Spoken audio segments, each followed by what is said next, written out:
Assalamualaikum dan salam sejahtera. Hari ini kita akan menjalankan satu eksperimen untuk mengkaji hubungan di antara arus elektrik dan beza keupayaan yang merentasi panjang suatu konduktor ohm. Kita perlukan ialah bekalan arus terus atau kita boleh juga menggunakan sel kering, wayar penyambung, riostat, emitter, dawai konstantan 50 cm panjang, pembaris dan juga voltmeter. Hidupkan suis dan laraskan riostat supaya bacaan arus pada emitter adalah 0.2 ampere. Kemudian rekodkan bacaan pada voltmeter.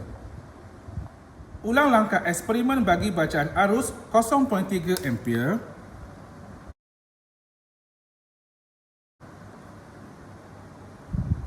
0.4 ampere, 0.5 ampere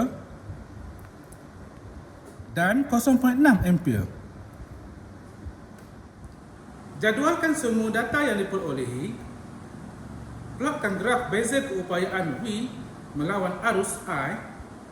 Daripada graf yang diperolehi, tentukan keceronan graf dan hubungan antara beza keupayaan dan arus.